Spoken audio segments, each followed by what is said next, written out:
A court now orders BGE to halt installation of gas regulators if a homeowner says no.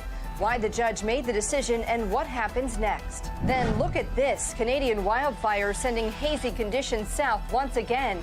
Our team is breaking down the hazards over the next 48 hours. 2 city departments will be left without permanent leaders in 2 days. We're looking at the impact it could have on city services and your safety.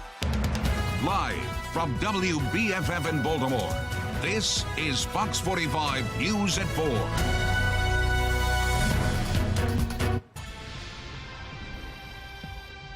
BG&E is held to a higher standard. They're a public utility. They're a monopoly. We don't have any options but to get our gas service and electricity from them. When they conduct themselves this way, they have to understand that the law is going to respond. Those words from outside Baltimore City Circuit Court today as a judge sides with Baltimore residents in the ongoing battle with BGE and its project to install external gas regulators.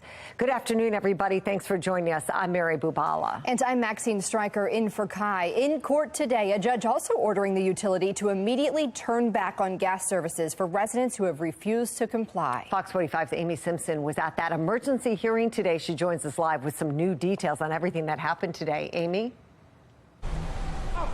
Maxine, Mary, we've seen this play out in the court of public opinion, and today this battle made its way inside of a Baltimore courtroom.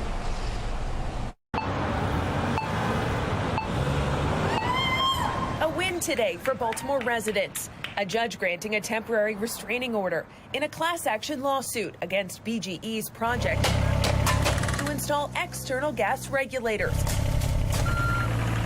outside thousands of homes. BG&E is not permitted to install an exterior regulator over the objection of anyone in Baltimore City, and they can't turn off or threaten to turn off gas service if someone so declines. BGE maintains the utility work is to improve safety, moving gas meters outside instead of inside homes.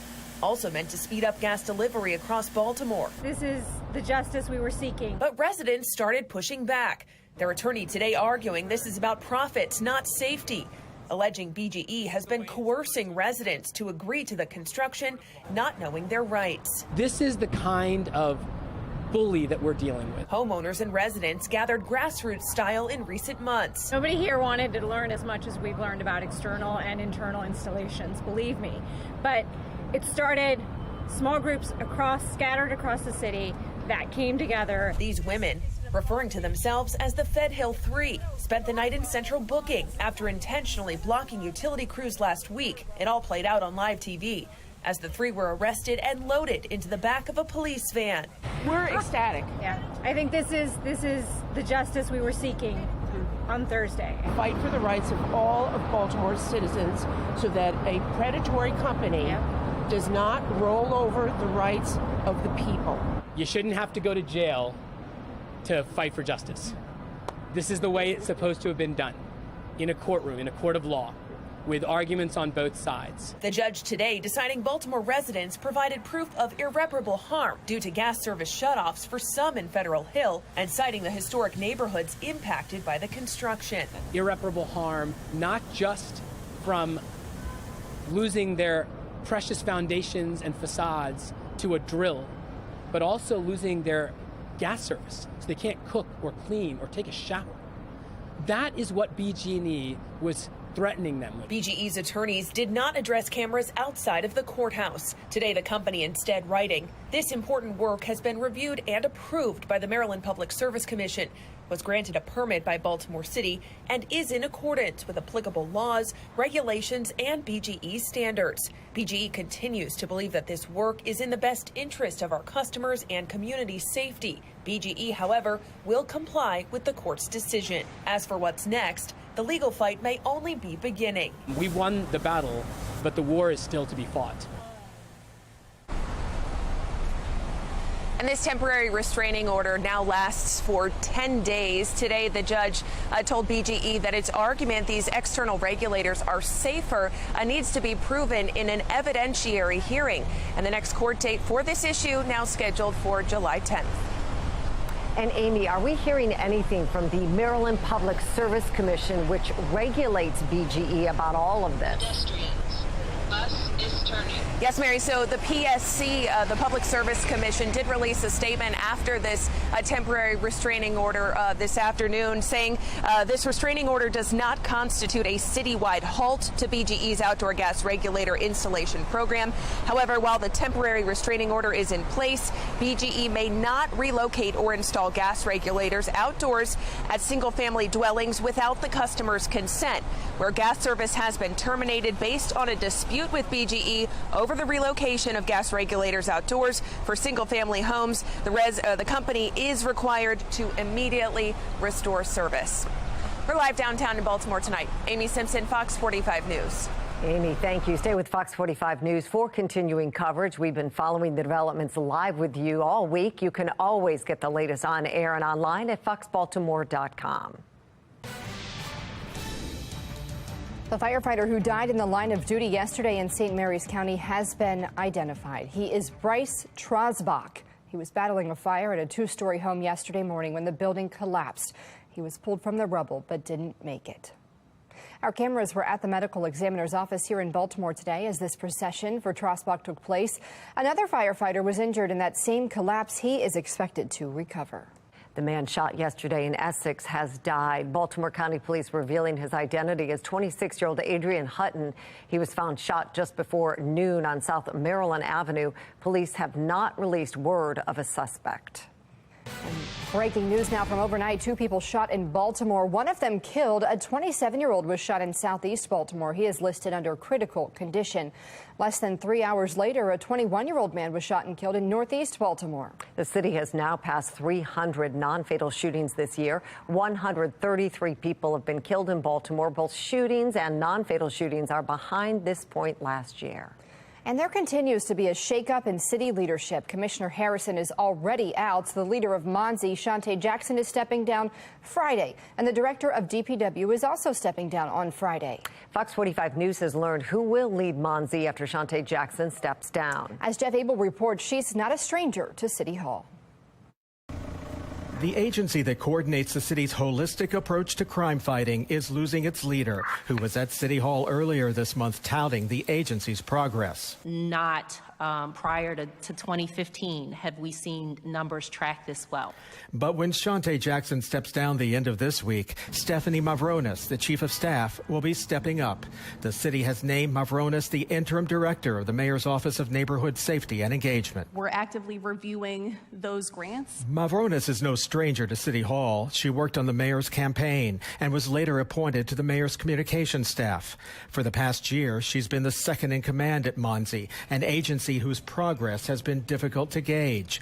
Earlier this month, Jackson was questioned about the mayor's vow to reduce homicides by 15%. Is this year like the first year we should expect to see that 15% reduction? The mayor's goal of 15% reductions of homicides and non-fatal shootings has been our goalpost from the very beginning. That is a goal that we are going to continue to work relentlessly and tirelessly toward. It seems to be very closed off. There's not a lot of information about how Monzi operates, particularly when it comes to safe streets, and that's something that residents notice. Mavronis will lead a staff of 45 employees. Almost half of the positions are funded by one-time federal COVID dollars. The agency is set to receive $50 million of those federal funds before the program runs out. How should we measure the return on investment? I would offer that your question is a multifaceted one. The priorities of the agency's new interim director remain unclear. Our questions to City Hall went unanswered today, but our questions to outgoing director Shante Jackson about her future did yield a three-word response. Be well, Baltimore. There isn't a lot of transparency. There's a lot of need, but unfortunately there's not a lot of transparency with how it operates. And that was Jeff Abel reporting. Meanwhile, former Baltimore Police Commissioner Michael Harrison is leaving his final thoughts after stepping down as head of the department. Just yesterday, Harrison published an op-ed in the Baltimore Sun. It's in today's Sun. Alexa Ashwell has a look at what's changed and the issues that remain here in the city. I have done what I came to do. That's the headline former Baltimore Police Commissioner Michael Harrison posted in his op-ed when reflecting on his time as head of the Baltimore Police Department, writing, "I promised when I was appointed that I would put the Baltimore Police Department back in the hands of Baltimore. That time has come. Now it's time to to pass the torch. 3 weeks ago, Harrison kept his comments positive and brief when he and the mayor announced his departure and replacement, now acting Commissioner Rich Worley. I'll follow the model that the commissioner brought. Now, in this op-ed, Harrison reflecting on what he says he was up against when taking on the role of commissioner back in 2019. A lack of public trust due to rogue officers and Freddie Gray's death while in the custody of police. A federally mandated consent decree, and instability from the rotation of leaders both at City Hall and at BPD. Harrison writing, "For all these reasons, I said yes." Harrison then delving into his crime-fighting approach, touting the success of his community-based policing model and comprehensive violence reduction strategy with statistics. A 16% reduction in violent crime and 21% reduction in property crime since becoming commissioner. And as he exits, a 21% reduction in murder and 24% reduction in shootings compared to this time last year. Still, Harrison writing, "I have heard the concerns that violence reduction, especially as it pertains to homicides, hasn't happened fast enough. I share those frustrations." I don't think much progress has been made on the crime fighting front. We're just 6 months into the year, and we're in the year following a record high year. So you are going to see fluctuation. You are going to see pullbacks. In the op-ed, Harrison then speaking to new technology and improved working conditions with new facilities for officers and progress with the federal consent decree. The history book is written on his 4 years as commissioner that there was a lot of focus on consent decree compliance. Harrison leaving the city with a promise and a thank you, writing, "I remain a Baltimore resident committed to the success of this department and to the success and growth of our city. Thank you so much for this blessing of allowing me to be a part of the greatest comeback story in America." Alexa Ashwell, Fox 45 News. Meantime, DPW's director is also set to step down just 2 days from now with no word on who will replace him. We have the latest on the department's ongoing troubles coming up at 4:30. Tragic news for family, friends, and fans of a former Raven. What we're learning about the death of former quarterback Ryan Mallett.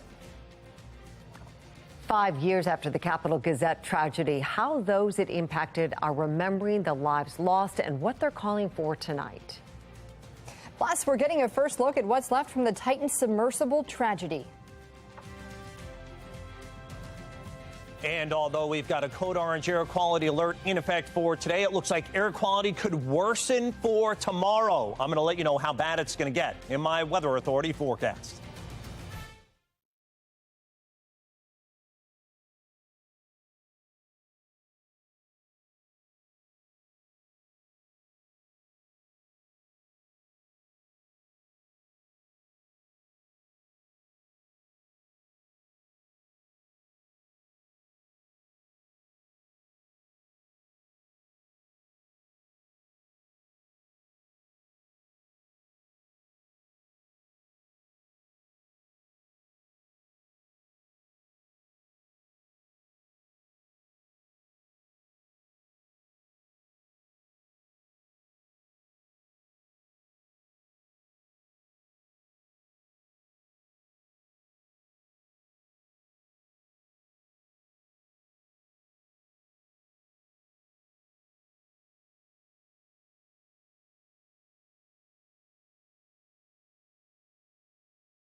Fox 45 News, winner of 16 2022 Regional Emmy Awards, more than all other Baltimore news stations combined.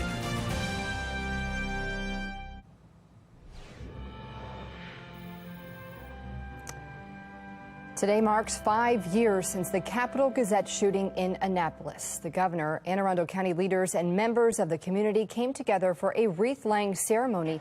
The event meant to honor the 5 people killed during an attack on the paper's newsroom back in 2018. Former employees from the Gazette telling Fox 45 News they're touched. The community came out to show their support, while at the same time calling for lawmakers to do more to stop gun violence. Yeah, destroyed our newsroom and took my editor and comrades. And unfortunately, it continues on and on and on again until hopefully at some point members of the U.S. Senate will grow a backbone and do what's needed. The gunman in the Gazette shooting has been sentenced to life in prison. And some sad news for the Baltimore sports community. Former Raven quarterback Ryan Mallett has died. We understand the 35-year-old drowned while in Florida. He was drafted in 2012 by the New England Patriots and played his final 3 seasons with Baltimore primarily as a backup. He earned favor with fans after a late December win over the Pittsburgh Steelers in 2015. After leaving pro football, he took up coaching high school students in Arkansas. In a statement, Ravens head coach John Harbaugh said he will remember the love Ryan had for his teammates and making the most of his time in Baltimore. Well, it's really been a very weird week for weather, to say the least. If you're not under a heat alert, you're probably under an air quality alert. You're looking at scenes from the Midwest to the East Coast.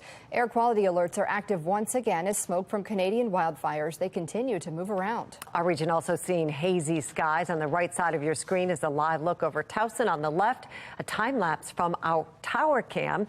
The sun showed its head a little bit today, but the hazy skies persisted. Let's bring in Chief Meteorologist Jonathan Myers. And Jonathan, we understand the air quality will actually worsen as this smoke moves in tomorrow. It actually looks like some of those images that we saw to our west, that's going to be ours for tomorrow. Tomorrow afternoon especially. We're going back to not code orange. This is for today, remainder of today. This is for sensitive groups. Tomorrow, unfortunately, the entire area looks like it's going to be going for the unhealthy code red. So we're going to go under weather alert for that tomorrow, up to 164 on our AQI reading, and then back down to a code orange likely for Friday. So this is unhealthy for everybody. If you remember a few weeks ago, it actually does now look, with the most current forecast, that it's going to be very similar to that. Again, today's at code orange, at unhealthy for sensitive groups, but tomorrow the health effects could be experienced pretty much by everybody if you spend too much time outside. So we're probably going to have things rescheduled inside. I know it's kind of a shame with, good pool weather, good beach weather coming in now with lower humidity. Temperatures near 90 tomorrow. But unfortunately, again, all of this mess, look at that air quality index in the hazardous to unhealthy range all the way from Marion to Canton, Ohio. All of that from the Canadian wildfires, and as those winds are switching back to the north and northwest, going to be displacing the unhealthy air quality that we have today just for sensitive groups and making it, you see the gray haze here, all that displacing and making it unhealthy for everybody for tomorrow. So you're going to have to spend some extra time inside. Really what we need is some rain once again, just like what we've been seeing, and a wind switch to clear this out. And you notice not for a while do we see that. You really have to get out toward Indianapolis, that is, Louisville. All the showers and thunderstorms from yesterday have pulled away, but there is some more. Unfortunately, there's a little bit of dry air to get through that comes straight out of Canada, straight from where those wildfires are burning right now.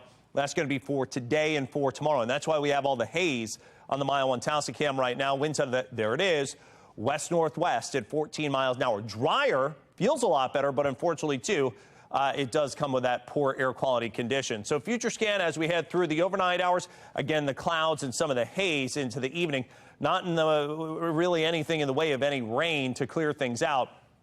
But as we head into Friday, things are going to be changing. Let's go ahead and take a gander here, a look at the future smoke. This is our high-resolution computer model, shows the yellows. That's some of the worst smoke passing down to the south and the east, but more loads up from the west for tomorrow. And you're already seeing, as far as our computer model goes out here to about 1, 2 o'clock tomorrow afternoon, the yellow starting to approach once again, and that is going to be, again, the poor air quality. So we're going to put ourselves here under a weather alert day for tomorrow. Going to be a nice day otherwise, with highs near 90 and tolerable humidity. But again, we are going to have the smoke and the haze to deal with here. So all groups, that means everybody, probably going to have to spend some extra time inside. Keep the windows closed if you can, a little bit extra for tomorrow. Showers move in, wind switch southerly on Friday. That means humidity comes back, but the smoke goes away. Some shower storms to greet the weekend, but those should taper gradually as we head toward July 4th. Hot ones there.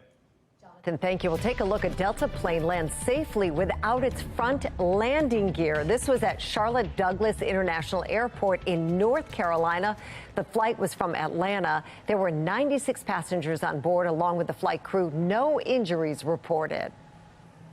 A new poll is out on the race for city council president, but what does it really say? We dig into the findings. Plus, a first look at what crews have managed to recover from the Titan submersible after the tragedy that claimed 5 lives. People take medicine to help make them better, but we are learning how often errors are putting patients in danger.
Well, something we'll all likely face as we age, taking prescription medicine to improve our quality of life. And we expect our caregivers to prescribe the right medicine. But as Spotlight on America's Lisa Fletcher explains, medication dispensing errors are more common than you think and cost thousands of people their lives every year. When 74-year-old Rosina Jackson went to a rehab facility to recover from a blood clot, she thought the worst was behind her. Little did she know that within weeks she'd be in an intensive care unit with a life-threatening condition caused by a mistake at the D.C. nursing home her family trusted. They gave her someone else's medication. And nobody noticed? Nobody noticed. How long did this go on for? We don't know. The family says it wasn't until Rosima complained about swelling in her throat that they examined what the facility had given her. The medicine that they had sent her home with that belonged to someone else was stuck down in the middle of these. Even more troubling, the medicine, with someone else's name on it, was the blood pressure drug lisinopril, to which Rosima is severely allergic. Her throat nearly swelled shut. To survive, doctors put her on a ventilator and into a medically induced coma for more than a week. Medication errors are not rare. A 2022 report estimates 7,000 to 9,000 people a year in the U.S. die from the mistakes, and hundreds of thousands more suffer adverse reactions. How likely is it that the number of medication errors is underreported? Very likely. I think we're seeing the tip of the iceberg when we look at error reporting. Rita Ju is the president of the Institute for Safe Medication Practices. There is so many different systems that failed in order to lead to that medication errors. And while hospitals are required to follow strict practices when giving medication, Ju says it's not the same for care facilities. The regulations and the standards are not as tight in a nursing home, for example, or a skilled nursing facility. There is not as much requirements for the different steps of double checking to make sure that the right medication is getting to the patient. We obtained nursing home inspection records for all facilities nationwide from the Centers for Medicare and Medicaid Services. And in February of 2023 alone, found 9,829 facilities across the U.S. cited for more than 20,000 violations that could lead to medication errors. Illinois, Ohio, California, and Texas were the states with the most violations in these categories. But you give me somebody else's medicine, that could kill me. Mark Miller is the D.C. Ombudsman for long-term care facilities. He says errors like these are inexcusable. I think a lot of facilities are experiencing a lot of problems right now because of the staffing. You know, it's just, it was bad before the pandemic. The pandemic, I think, exacerbated it. And now we're seeing the results of that. Making it all the more critical, Miller says, for families to pay attention. The message to families is, to the extent that you can, you need to be involved with the care and you need to monitor the care. Go to spotlightinvestigates.com, where you'll find resources, including a conversation with Miller about how to choose a facility, what to look for, what to ask, and his trick on getting a real view of how the place operates. For Spotlight on America, I'm Lisa Fletcher. Food labels are regulated by the FDA, but others aren't, and they may not mean what you think they do. How accurate are food labels? We put popular brands to the test. President Biden trying to turn around sentiment on the economy. I'm Atral Nashar with what Bidenomics means for the labor market. The race for Baltimore City Council president is heating up. I'm Olivia Danson. Coming up next, I'll tell you about the surprising results of a new poll and what it suggests about the race.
The race for city council is heating up with council member Zeke Cohen pushing a new poll he says shows him leading over current city council president Nick Mosby. But what do the numbers really say? Fox 45's Olivia Dance joins us live now outside City Hall with details on how the poll is shaping up and how the race is as well. Olivia?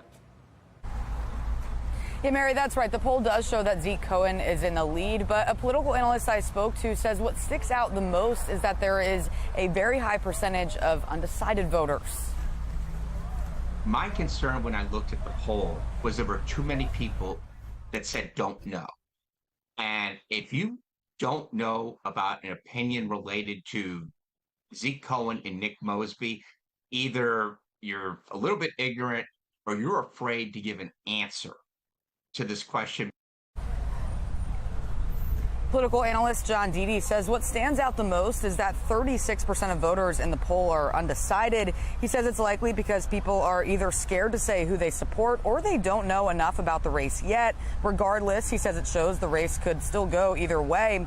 This poll comes out only a few months after Councilman Zeke Cohen announced he'll be running for council president against incumbent Nick Mosby.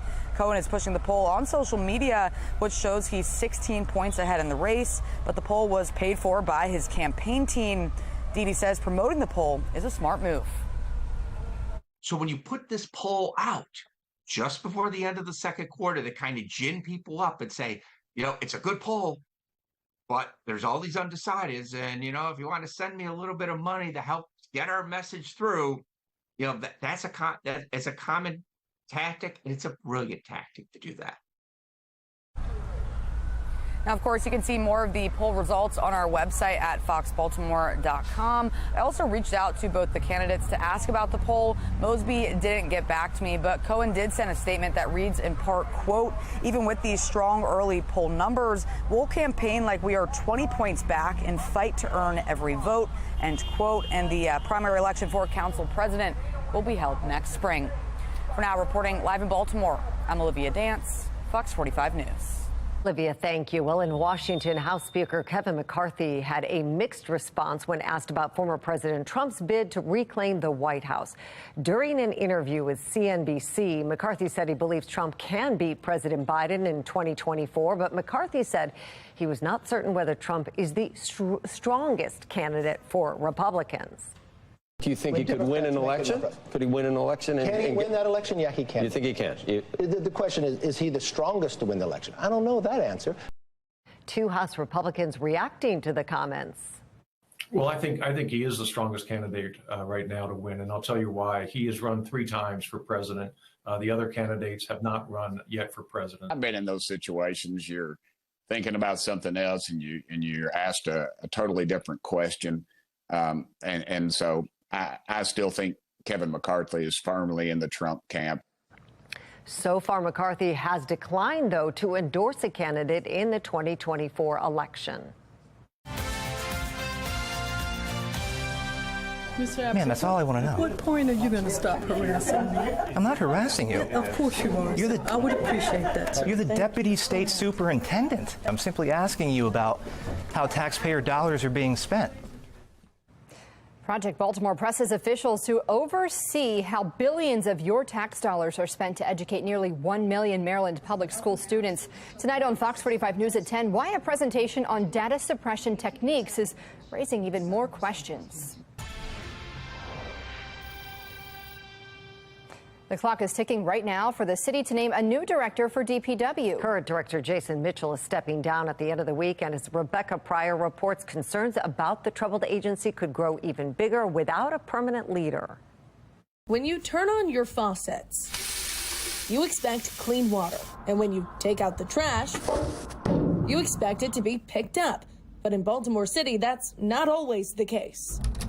You know, we've just had one situation after another, and so it's been a very challenging time for DPW. The 2-year tenure of DPW Director Jason Mitchell fraught with criticism and controversy. Among the issues, unreliable recycling services, inconsistent trash collections, soaring water bills, the state takeover of a wastewater treatment plant, and a dangerous E. coli water contamination not properly communicated to the public. I'm looking forward to seeing who the next person will be. Councilman Yitzi Slifer, an outspoken critic of DPW's struggles to deliver on basic city services, eager to see a new director turn the embattled department around.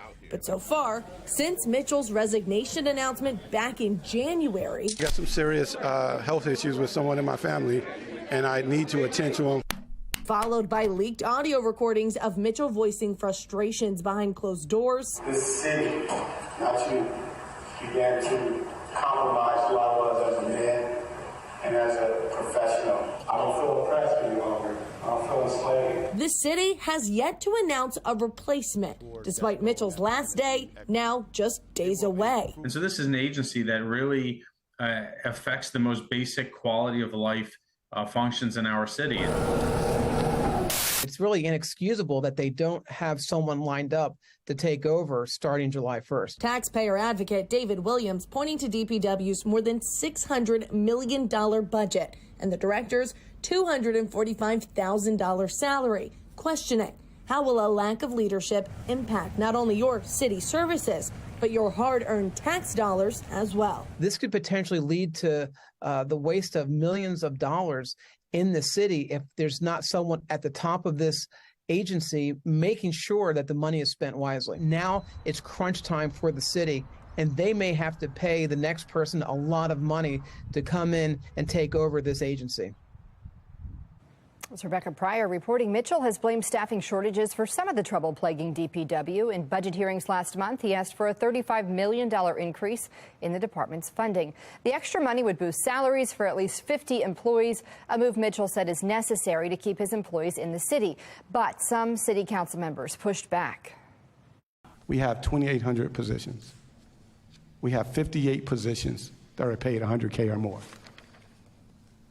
That's well below the industry standard in a public works department. I have not seen an agency that has a bigger pay scale difference than DPW. The people who have cushy positions next door to here, who are sitting in beautiful offices with air conditioning, they're getting paid very well. And the employees who are out there are not. Fox 45 News has done extensive reporting on Mitchell's tenure at DPW and what could be next. For more information, head to foxbaltimore.com. Taking a look now at the Fox 45 quad box, we are seeing first images of the wreckage of the Titan submersible. The vessel imploded last week, killing all 5 people on board. An investigation is now underway. The 24-year-old who put a man in a deadly chokehold on a New York City subway enters a not guilty plea. Daniel Penny alleges 30-year-old Jordan Neely was threatening others on the train. Family members argue Neely was crying out for help. The next court date is now set for October. Former President Donald Trump is countersuing the woman who won a defamation suit against him. Trump says magazine columnist E. Jean Carroll defamed him when she appeared on TV and claimed he raped her. A jury concluded Trump defamed and sexually abused her but did not rape her. Trump is appealing that verdict.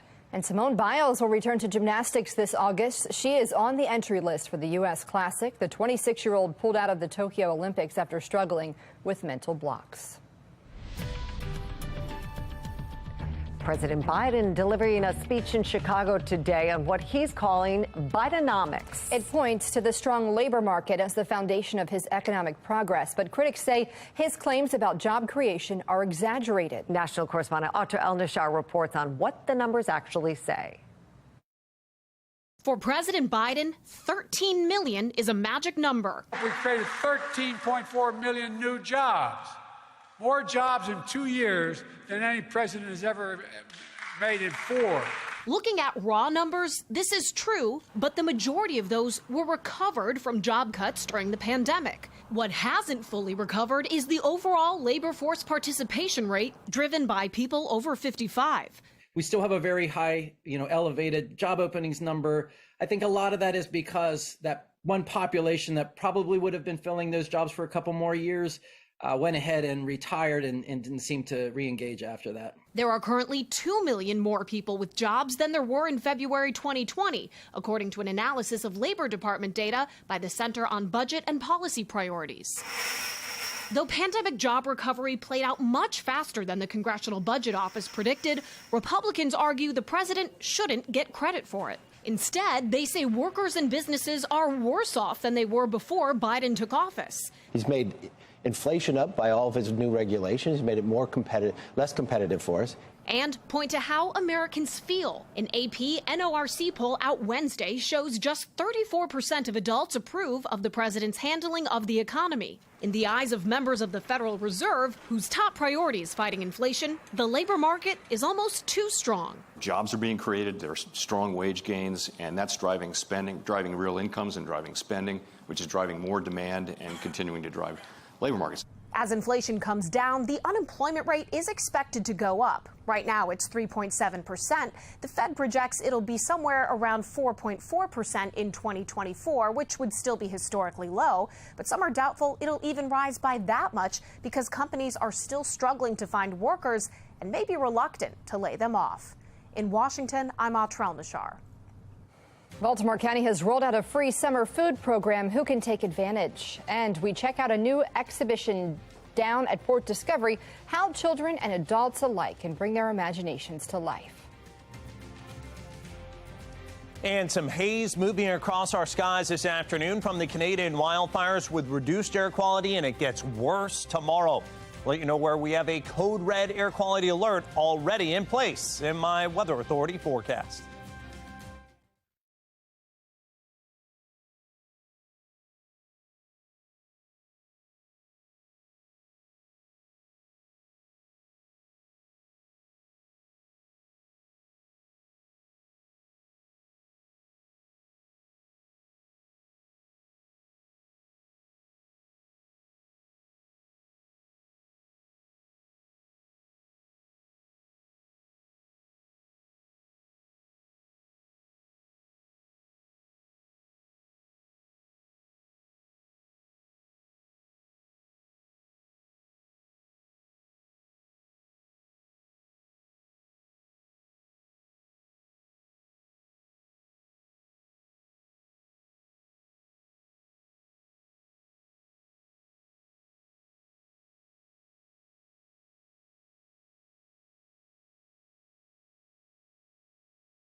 This summer, Baltimore County will provide free meals for young people. It's for anyone 18 and under that's in need of food.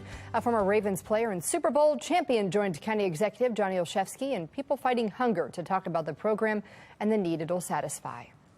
As a child, all I know, I'm hungry right now. Can we get some food? But then to go to a space like Randallstown Library and the other libraries around town, to be able to have a chance to sit and eat breakfast, to sit there and have a lunch, it really does make a big difference. Baltimore County, not the only place offering food this summer. Look for this story right now at foxbaltimore.com to find a location near you. Fox 45 News was at the Inner Harbor today as Port Discovery welcomed a new exhibit. It's called The Playhouse. The new theater exhibit is interactive. It includes a stage, puppet, theater, costumes, and props. Museum officials say both adults and kids can use this exhibit to tap into their artistic creativity. We hope kids' stories will come alive and dreams take flight. It's not just about observation. Active participation is going to be key here from not only our kids, but also from our adults. We hope people of all ages will unleash their creativity by experimenting with stage lighting, control sound effects, and even try their hands at acting. We continue to count down to the 4th of July holiday in Annapolis. A 4-day celebration kicks off on Saturday and culminates with a parade on the 4th. The monumental City Ancient Fire and Drum Corps will be part of the parade and came here to our studios this morning to give us a preview.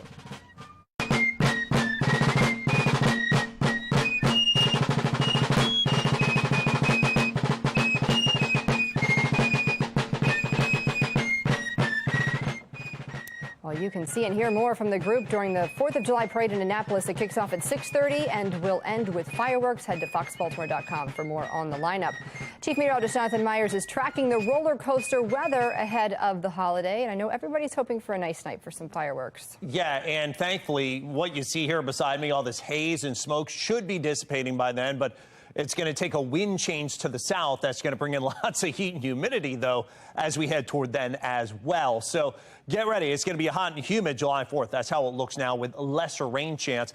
Right now, we're actually enjoying some lesser humidity, but unfortunately, what's going to come with it is what you're seeing today. A code orange air quality alert now rises tomorrow to a code red air quality alert area wide. So looks like our AQI levels, our air quality index levels, are going to worsen as we head into Thursday. Today, we're at 114, so that's unhealthy for sensitive groups. We're going to vault back up into the unhealthy for everybody, for the general public range on Thursday, and then back to unhealthy for sensitive groups on Friday. So again, we were in the orange today. Tomorrow goes to unhealthy, so that means health effects could be felt in the general population. So everybody should spend some extra time inside. And also make sure that you close those windows if you can. I'm sure we're going to start seeing some things that get rescheduled for inside activities instead of outdoor activities as this very bad air quality begins to move at us. Again, the compliments of those Canadian wildfires, those still have not gone out. And every time those winds switch to the north and northwest direction, like we've seen today and like we're going to see into tomorrow, this humidity, or rather lack of humidity, but unfortunately poor air quality comes our way. So you get better weather, but poorer air quality. And there's a lot of bad air quality now out toward Ohio, as well as Detroit, Chicago, Indianapolis. That darker gray continues to waft eastbound. Now, the good news is we're not going to see any rain that's going to be coming with this. The bad news is we need the rain to get rid of the smoke and the bad air quality. And west of Indianapolis is where that next round is. So until that happens, rest of today, hazy, smoky. Tonight, hazy, smoky. Tomorrow, hazy, smoky. Probably by Friday, as this next weather maker moves in, we'll see gradual increases in our air quality. And that's when we'll also see a spot shower or thunderstorm roll in as we head into the afternoon. Taking a look at the north side of the Beltway here, right around York Road, you see the haze over the trees. It's 80 degrees. Hazy skies reported at BWI. Winds out of the west-northwest at 14 miles an hour, and that's, again, the key, those west-northwest winds. Humidity at 51% and dew points right around 60. So that's dropped off. It's actually fairly comfortable, but you just can't enjoy it all that much, and especially as we head into tomorrow. Notice the future smoke doesn't look nearly as imposing as what we saw earlier in the month, but you still see some of the yellows and the grays. That's going to be some of that surface smoke moving in, so you may smell the smoke. And again, it's going to be kind of that poor air quality through the day on Thursday. The air quality should begin to come back once again a little bit on Friday, but it's still going to be, again, a code orange day. But we're going to have to put in a weather alert day for Thursday with a high 89. Humidity comes back, maybe a shower late on Friday, but the smoke should dissipate 90 and near 90 into the beginning of the July 4th holiday weekend. You're going to have to dodge some showers and storms if you're headed to the beach or pool, and those rain chances will lessen, but it stays hot and humid into actual July 4th holiday on Tuesday. Coming up at 5 o'clock, from the great resignation to a massive wave of regret, the new data that shows people who switched jobs during the pandemic may have made the wrong call. But first, a consumer alert for you regarding food labels, why you may want to think twice before paying more for your grocery items.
Bed Bath ' Beyond officially has a buyer. A U.S. bankruptcy judge has approved a deal for Overstock.com to buy Bed Bath & Beyond for $21.5 million. The deal includes the brand name, intellectual property, and e-commerce platform. Stores and inventory, though, are not part of the deal. Bed Bath & Beyond filed for bankruptcy protection in April after struggling for years. You can see them every time you're in the grocery store. Labels with big claims like natural, very low sodium, and sugar-free. What do they really mean, though, and should you pay more for them? Megan Gillen cuts through the confusion by revealing which labels to skip. Which labels help you make healthy choices and which are just hype? Food labels are regulated by the FDA, but others aren't, and they may not mean what you think they do. If you want to choose food that's produced without harmful pesticides and fertilizers, look for the USDA Organic Seal, which has stringent verification rules. Labels that say pesticide-free or zero pesticides aren't regulated terms. If you're trying to cut back on salt, look for labels that read low sodium or very low sodium. Low sodium foods have 140 milligrams or less per serving, and very low sodium foods have 35 milligrams or less per serving. No salt added or unsalted are not always sodium free. These terms mean no salt was added during processing, but some foods naturally contain sodium.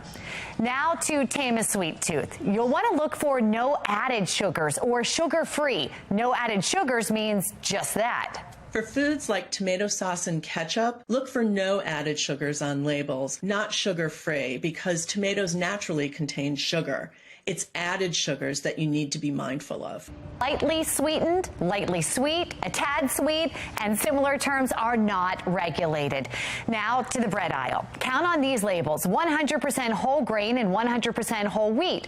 Products with a multi-grain or made with whole grains claim can contain refined grains. Consumer Reports experts found fewer than half of the breads in a recent review labeled with terms like these were 100% whole grain.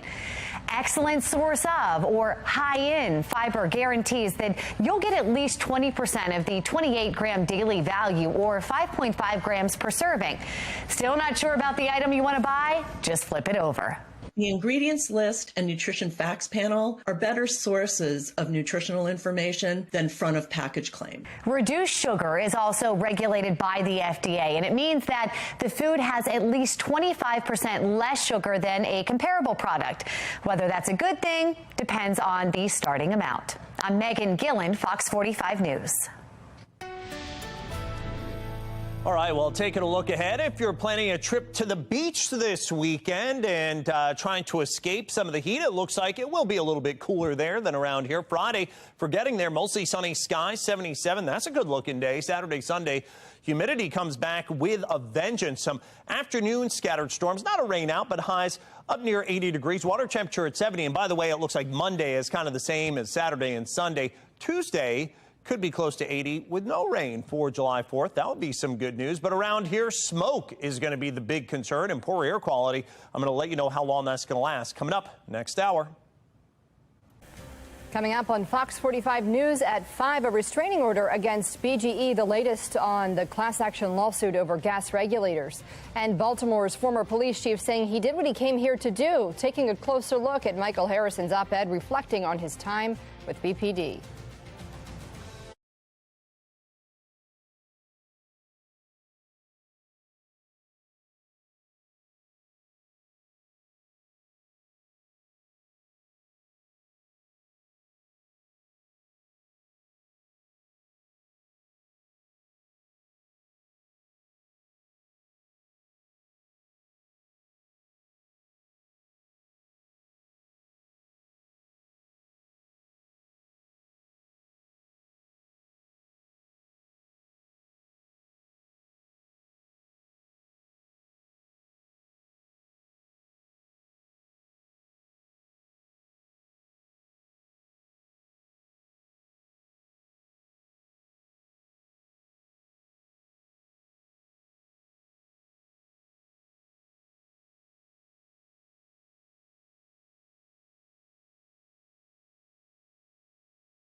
A judge says BGE has to listen to residents who tell the company to back off, at least for now. The latest on the class action lawsuit over new gas regulators. Another round of hazy skies thanks to those Canadian wildfires. What you need to know about an air quality alert tonight. An uncertain future for key city leadership roles. What we're learning about the future of Monzi and DPW. Live from WBFF in Baltimore, this is Fox 45 News at 5. protests, arrests, and now a legal decision. Today, a judge sides with Baltimore residents in the ongoing battle with BGE and its project to install thousands of external gas regulators. Thank you for staying with us. I'm Mary Bubala. And I'm Maxine Stryker in for Kai tonight. Today, the judge granted a temporary restraining order against the utility, also ordering BGE to immediately turn back on gas service for residents who have refused to comply. Fox 45's Amy Simpson was at that emergency hearing today and joins us live with the new details. Amy?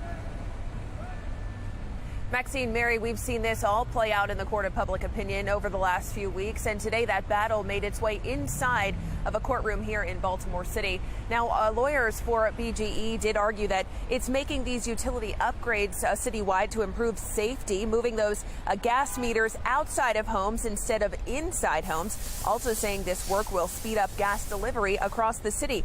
But residents started pushing back in recent months, questioning why these external regulators were being required. Their attorney, the plaintiff's attorney today, arguing this is about profits, not safety, alleging that BGE has been coercing residents to agree to this construction, not knowing their rights, causing irreparable harm to historic homes, roads, and sidewalks, and harming residents with those gas service shutoffs if they object to the construction. 3 of the plaintiffs in that class action lawsuit spent the night in central booking after intentionally blocking utility crews last week. BG&E is held to a higher standard. They're a public utility. They're a monopoly. We don't have any options but to get our gas service and electricity from them. When they conduct themselves this way, they have to understand that the law is going to respond. Nobody here wanted to learn as much as we've learned about external and internal installations, believe me. And Amy, how is BGE responding after today's temporary restraining order? Well, Mary, after yesterday, the company said that it would not be commenting on active litigation. The company did release a statement today saying it will obey the court's decision, saying, quote, this important work has been reviewed and approved by the Maryland Public Service Commission, was granted a permit by Baltimore City, and is in accordance with applicable laws, regulations, and BGE standards. BGE continues to believe that this work is in the best interest of our customers and community safety. BGE, however, will comply with the court's decision. Now, Mary and Maxine, this temporary restraining order now lasts for the next 10 days. The judge did say today that BGE's assertion that these external regulators are all about safety, the judge said that that would need to be proven in an evidentiary hearing. The next court date on this issue now scheduled for July 10th. We're live in downtown Baltimore. Amy Simpson, Fox 45 News. Amy, thank you. According to Baltimore police, the city has now passed 300 non-fatal shootings this year. At the same time, 133 people have been killed in Baltimore. While those numbers are down from last year, there are concerns over a summer crime spike and uncertainty surrounding BPD with a big change in leadership. Former Baltimore Police Commissioner Michael Harrison is leaving his final thoughts after stepping down as head of the department, publishing an op-ed in the Baltimore Sun. Alexa Ashwell has a look at what's changed and what issues remain. I have done what I came to do. That's the headline former Baltimore Police Commissioner Michael Harrison posted in his op-ed when reflecting on his time as head of the Baltimore Police Department, writing, I promised when I was appointed that I would put the Baltimore Police Department back in the hands of Baltimore. That time has come. Now it's time to pass the torch. 3 weeks ago, Harrison kept his comments positive and brief when he and the mayor announced his departure and replacement, now acting Commissioner Rich Worley. I'll follow the model that the commissioner brought. Now, in this op-ed, Harrison reflecting on what he says he was up against when taking on the role of commissioner back in 2019. A lack of public trust due to rogue officers and Freddie Gray's death while in the custody of police. A federally mandated consent decree, and instability from the rotation of leaders both at City Hall and at BPD. Harrison writing, for all these reasons, I said yes. Harrison then delving into his crime-fighting approach, touting the success of his community-based policing model and comprehensive violence reduction strategy with statistics. A 16% reduction in violent crime and 21% reduction in property crime since becoming commissioner. And as he exits, a 21% reduction in murder and 24% reduction in shootings compared to this time last year. Still, Harrison writing, I have heard the concerns that violence reduction, especially as it pertains to homicides, hasn't happened fast enough. I share those frustrations. I don't think much progress has been made on the crime fighting front. We're just 6 months into the year, and we're in the year following a record high year. So you are going to see fluctuation. You are going to see pullbacks. In the op-ed, Harrison then speaking to new technology and improved working conditions with new facilities for officers and progress with the federal consent decree. The history book is written on his 4 years as commissioner that there was a lot of focus on consent decree compliance. Harrison leaving the city with a promise and a thank you, writing, I remain a Baltimore resident committed to the success of this department and to the success and growth of our city. Thank you so much for this blessing of allowing me to be a part of the greatest comeback story in America. Alexa Ashwell, Fox 45 News. Developing now, BPD is just one of the city agencies seeing big changes in leadership. We now know that Stephanie Mavronis is set to become the interim director for Monzi when Shante Jackson leaves this week. Mavronis is currently Monzi's chief of staff and has been acting as the agency's second in command for the past year. She also worked on Mayor Brandon Scott's mayoral campaign and later on his communications staff at City Hall. Mayor Scott saying she has been a key player in realizing Monzi's goals, and he's confident in her leadership as he works to find a permanent replacement for Executive Director Jackson. The Mayor's Office of Neighborhood Safety and Engagement is considered a cornerstone in Mayor Scott's public safety plan. It's involved in a number of projects, including the Summer Youth Engagement Strategy. This week, the Mayor's Office confirmed what Fox 45 News first broke last week. It will close one of its Youth Connection centers to help save money, as no young people have been transported to the centers. The curfew will still be enforced. Monzi is also involved in the Group Violence Reduction Strategy. The program was piloted in West Baltimore. It expanded to Southwest Baltimore this year and is slated to go citywide. Then there is the Safe Streets program. It is getting millions of taxpayer dollars despite lingering questions about how the program works. Last week, we learned one site is still in the process of changing hands from Park Heights Renaissance to LifeBridge Health. Fox 45 News has heard from a number of experts who say a leadership shakeup right now will not be good for these projects nor public safety in Baltimore.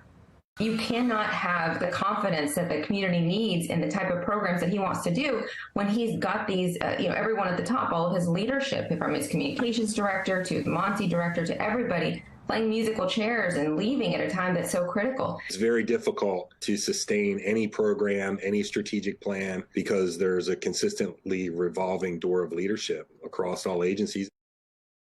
That brings us to our question of the day. Should Monzi be more transparent? So far, 100% of people who voted say yes. You can make your voice heard right now at foxbaltimore.com. Leadership in the Department of Public Works also uncertain, with Director Jason Mitchell set to leave his role just 2 days from now. Mitchell originally announced his plans to resign back in January, but agreed to stay on through this month in order to help the department with ongoing projects. Despite the early notice, the mayor's office still has not announced a replacement to lead the agency. City leaders and experts are frustrated the search is taking so long. And so this is an agency that really affects the most basic quality of life functions in our city. It's really inexcusable that they don't have someone lined up to take over starting July 1st. Well, some lawmakers also saying they're excited to see a change in leadership in DPW. Director Mitchell's 2 years in office have been fraught with criticism and controversy, including unreliable recycling services, inconsistent trash collection, soaring water bills, and a dangerous E. coli water contamination that was not properly communicated to the public. Mitchell has also blamed staffing shortages for some of the trouble plaguing DPW. In budget hearings last month, he asked for a $35 million increase in the department's funding. The extra money would boost salaries for at least 50 employees, a move Mitchell said is necessary to keep his employees in the city. But some city council members pushed back. We have 2,800 positions. We have 58 positions that are paid $100K or more. That's well below the industry standard in a public works department. I have not seen an agency that has a bigger pay scale difference than DPW. The people who have cushy positions next door to here, who are sitting in beautiful offices with air conditioning, they're getting paid very well. And the employees who are out there are not. Fox 45 News has done extensive reporting on Mitchell's tenure at DPW and what could be next. For more information, head to foxbaltimore.com. A code orange air quality alert in effect right now. Take a look at the smoke that has moved into the Baltimore area. On the left, footage from this morning of the Inner Harbor in Towson. On the right, a live look at conditions outside right now. The haze we're dealing with tonight is once again the result of some massive wildfires in Canada. Let's go right to Chief Meteorologist Jonathan Myers with the latest on the air quality alert. Jonathan? Yeah, and it looks like things get worse before they get better. We're still under a code orange air quality alert for the remainder of today into tonight for almost the entire state. But then tomorrow, it's a code, we're back to it again, code red air quality alert. If you remember earlier in the month, we had one of these and actually a couple of these. And, you know, it had been something like 17 years since we had seen one of these around here when that happened. Now we're having two in the same month. So pretty notable. You see the hazardous to unhealthy air quality up around Canton, Ohio, as well as Fort Wayne, Indiana. All of that is sliding in from the north and west on west-northwest winds. So the air quality has been gradually worsening today, and it looks like tomorrow it's unhealthy for the general population. So you want to spend some extra time inside. If you do have a workout planned outside, you're going to want to take that inside. And, of course, especially those the sensitive groups, the folks that have the pre-existing respiratory issues, are very young. The elderly definitely have to spend some more time inside for Thursday. Gradually increasing air quality as we head into Friday. It gets better for the weekend, though, but then also a chance of rain does move in. We're going to get into that and how that can impact your July 4th holiday weekend plans coming up in my Weather Authority forecast.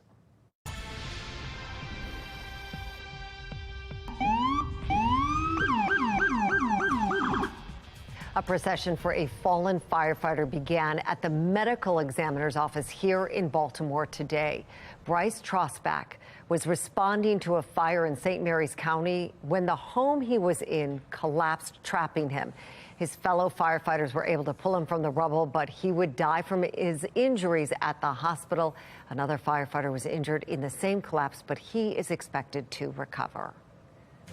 Does a new poll actually give us a better idea of who's winning the race for city council president? Taking a closer look at the numbers tonight. The Capitol Gazette shooting happened 5 years ago today. How a community is remembering the lives that were lost and what they say needs to change. Plus, a former security advisor saying the tapes are damning. The continued fallout tonight from the recordings of former President Trump.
Fox 45 News, winner of 16 2022 Regional Emmy Awards, more than all other Baltimore news stations combined.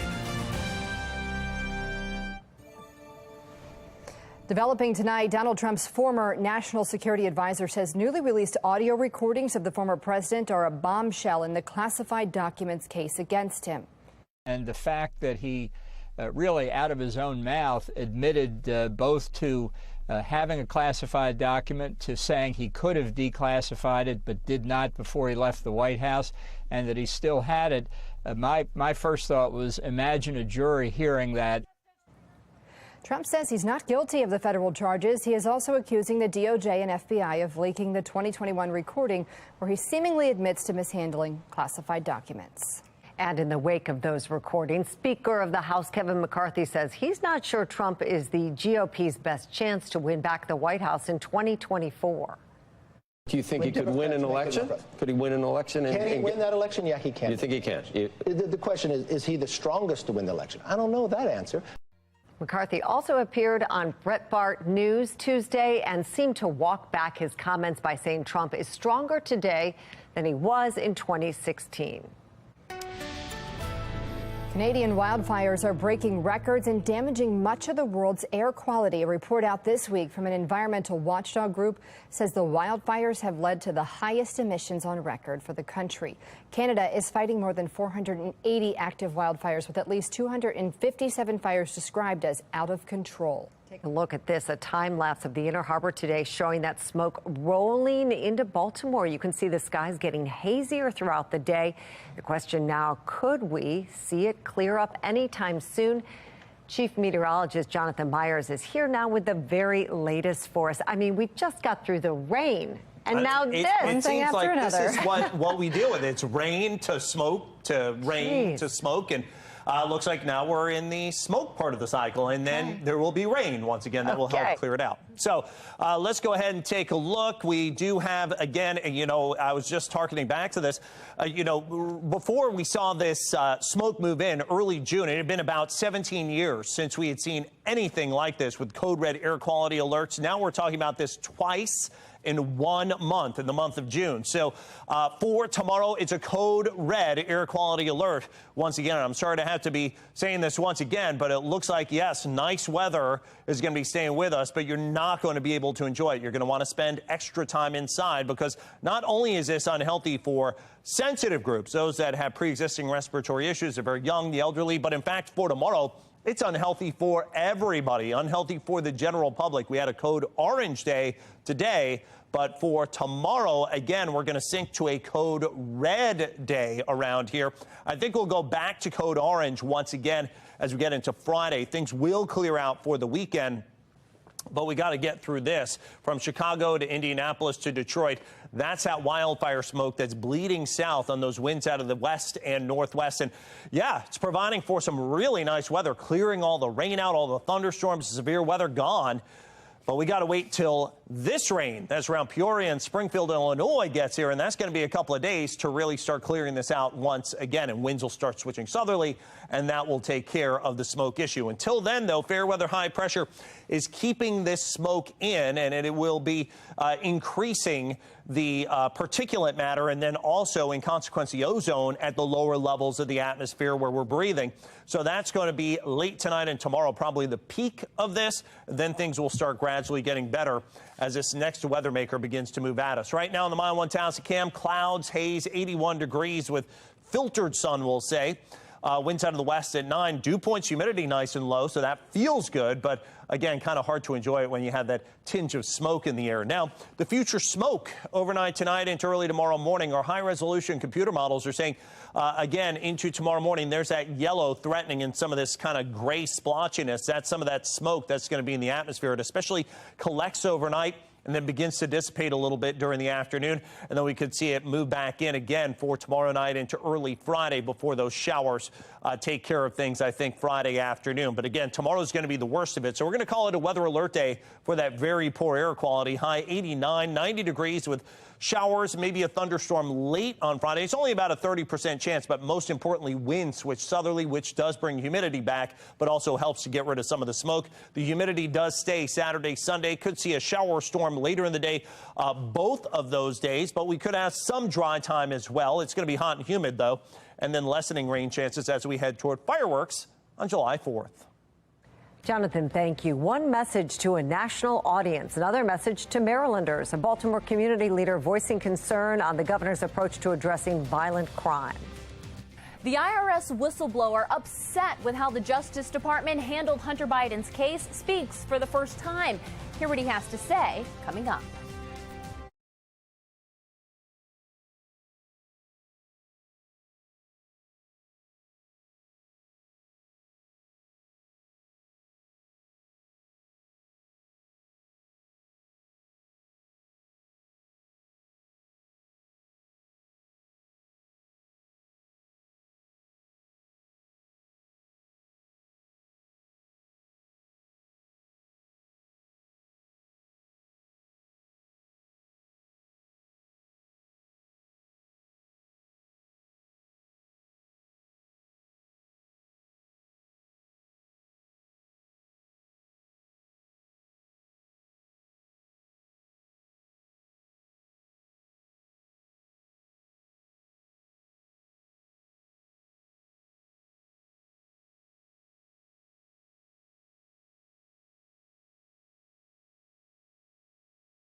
Making headlines tonight, travel headaches for much of the East Coast since Saturday. Airlines have canceled more than 6,000 U.S. flights with roughly 32,000 delays due to those thunderstorms. The delays a concern this week for nearly 4.2 million travelers expected to fly over the holiday weekend.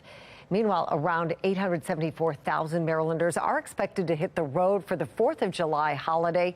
Historically, the summer months see a spike in accidents and traffic deaths, especially among teens. This morning, Fox 45 News spoke with an expert about how you can protect your kids on the road. Well, there are three key things. One is distraction, that's a factor in about 25% of all fatal crashes. And for teens, it's a big thing because it's not just cell phones, texting, but distraction for teens who are less experienced drivers is having other people in the car. And during the summer months when kids are out of school, so they're out going to the beach or partying, picnics, all of that. So that's a big distraction. The other big factor is speed. And teens especially, again, since they're less experienced, they don't realize always how long it takes to stop a car as you're going at a higher speed. The third thing, which accounts for about a third of all fatal crashes, is alcohol. Well, that warning comes as the entire nation is facing an increase in pedestrian deaths and deadly accidents. Janae Bowens with the National Desk has details. This is the worst pain I've ever felt in my life. Steve Ortiz describes his heartbreak with our station in Washington, D.C. He lost his parents, Miguel and Margarita Ortiz, in November. They were headed to vote when a driver struck them. My work ethic, my drive, everything comes from them. It's a pain too many people across the country can relate to. New preliminary data from the Governor's Highway Safety Association shows drivers hit and killed more than 7,500 pedestrians last year. That's the most deaths since 1981. We are literally going backwards. GHSA's Pam Fisher says our country needs improvement in our behavior. Going well over the speed limit.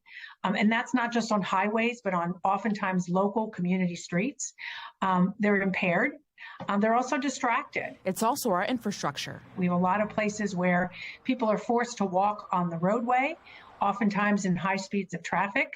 They may be in areas where the lighting is not very good, and a lot of these incidents happen after dark. Fisher hopes to see more states design and build safer roadways to prevent more families from losing loved ones, like Miguel and Margarita. They do not deserve to go out like that. Now, Fisher says cars have gotten larger and heavier, and that's another reason for the spike in pedestrian deaths.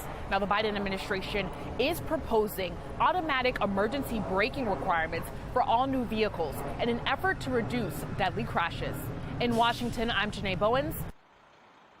Talking to the head of the Department of Juvenile Services after a report highlights massive failures in the agency, what we're learning in the state's fight against youth violence. 5 years since the brutal attack in Annapolis, today's memorial and what some are calling for. Could we see a change in power in the city council? The latest in the race for one of Baltimore's top offices and what a new poll is saying about it.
Breaking news, the Maryland Supreme Court will hear an appeal from Adnan Syed. It challenges a previous ruling to reinstate his conviction in the murder of Heyman Lee. This follows a series of filings going back and forth between Syed and the Lee family. Last year, Syed was released from prison when the Baltimore City State's Attorney's Office, under Marilyn Mosby's leadership, requested his conviction for Lee's murder be vacated. It was then reinstated after an appellate court ruled victims' rights had been violated.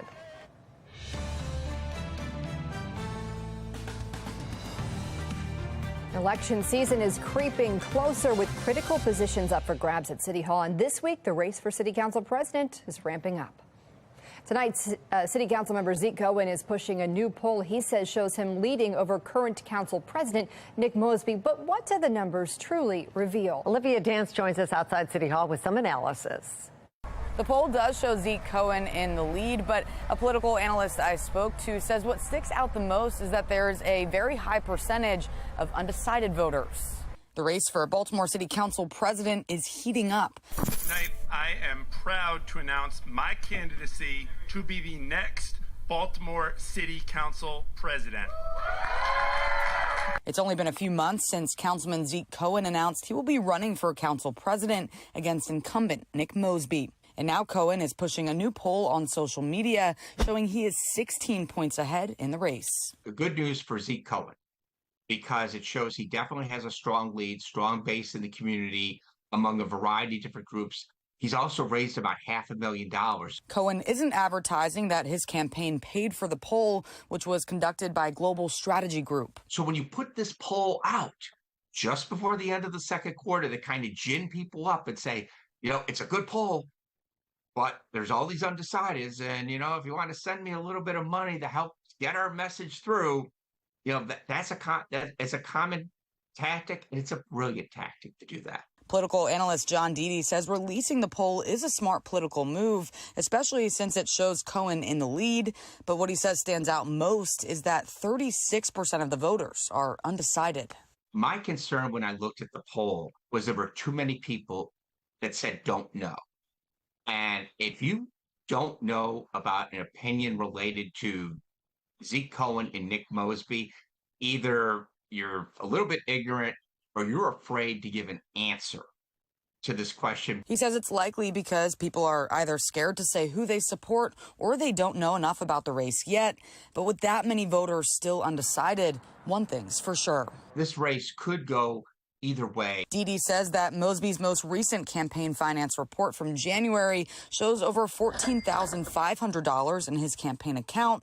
In contrast, Cohen reported over $372,000. And while Cohen seems to have more financial support, Deedy says he doesn't have the name recognition like Mosby yet. I think what Zeke Cohen needs to do is start defining himself for this race to let people know that this is that people will be comfortable electing Zeke Cohen. Of course, you can see more of the poll results on our website at foxbaltimore.com. And I reached out to both the candidates to ask about the poll. Mosby didn't get back to me, but Cohen sent a statement that reads in part, quote, "Even with these strong early poll numbers, we will campaign like we're 20 points back and fight to earn every vote," end quote. The primary election for council president will be held next spring. For now, reporting in Baltimore, I'm Olivia Dance, Fox 45 News. Continuing our coverage on the crime crisis in Baltimore and across the state as he pushes a new public safety initiative, Governor Moore is giving conflicting messages on the state's crime fight to national and local audiences. Take a listen. The false narratives of some politicians who say that every urban area is a city in crisis. A false narrative of some in the media who say that violence is everywhere. Over the past 8 years, the number of non-fatal shootings in the state of Maryland has doubled. Over the past 8 years, the number of homicides in the state of Maryland has nearly doubled. And while homicides in Baltimore are down from last year, there are still serious concerns over youth crime, an increase in car thefts and robberies, and an alarming number of mass shootings in the city this year. Baltimore community leaders saying it's dangerous for the governor to downplay crime issues nationally.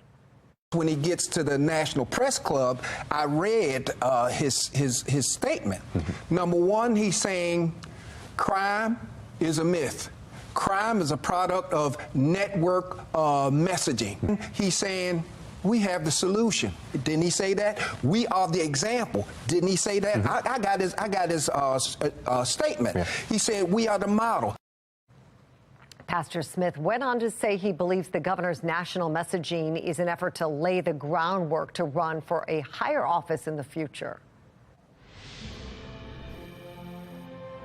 Today marks 5 years since the Capitol Gazette shooting in Annapolis. The governor, Anne Arundel County leaders, and members of the community came together for a wreath-laying ceremony. The event meant to honor the 5 people killed during an attack on the paper's newsroom back in 2018. Former employees from the Gazette telling FOX45 they're touched that the community came out to show their support, while at the same time calling for lawmakers to do more to stop gun violence. Yeah, destroyed our newsroom and took my editor and comrades. And unfortunately, it continues on and on and on again until hopefully at some point members of the U.S. Senate will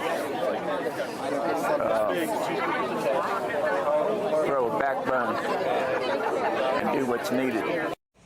The gunman has been sentenced to life in prison.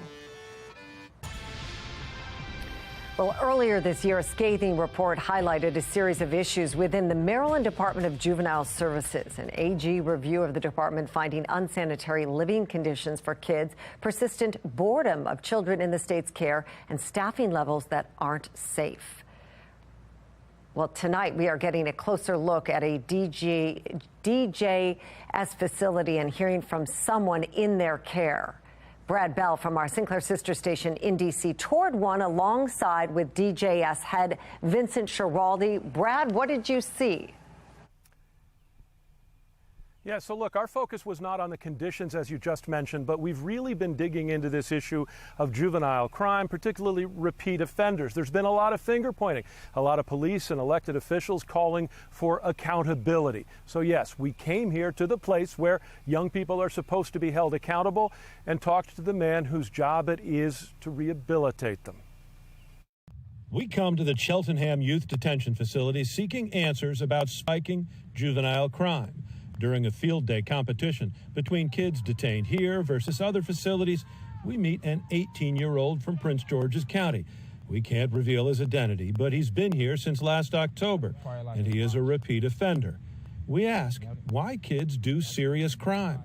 Most of the people, I feel like they don't got no positive influences in their community or no older people telling them the right thing to do. And we ask why they carry guns. I feel like it's more of a protective thing. Like they feel like they need guns for safety. Yeah, pretty much. The newly appointed man in charge of Maryland's entire Department of Juvenile Services, including Cheltenham, is Vincent Schiraldi. He's facing increasing pressure to hold kids accountable, but he's standing firm in his belief that putting them all in cells at places like this won't work. Absolutely. Kids need to be held accountable for their misbehavior in a way that's going to create a pathway for the future that they stop engaging in. Just locking them up isn't the answer. We ask about the recent case involving a 15-year-old accused of attempted murder on a school bus in Maryland and a murder in D.C. He was supposed to be under DJS supervision. What are you going to do to fix it? Yeah, I'm going to provide more services and supports for kids in the community and more productive activities for kids when they're locked up, which will hold kids accountable, but we're also going to work our hardest to turn those young people's lives around. And I think that's what Maryland wants. As for that 18-year-old at Cheltenham, he actually says he wishes he'd been locked up for his first serious offense instead of getting just a slap on the wrist. This is not no bad place to be. Like, I got my diploma here. I'm in college here. Yeah, so that young man telling us he's looking forward to life once he gets out of here. Interesting conversation. He actually said that he's aware in the community a lot of young people know that they're likely not to get punished. He thinks that bringing them here might be the better approach. Now, Mr. Schiraldi says that the DJS is not perfect. It's got a lot of problems. He's new on the job. He's still trying to figure things out. He said his mind is open to find solutions. In Cheltenham, Brad Bell, Fox 45 News.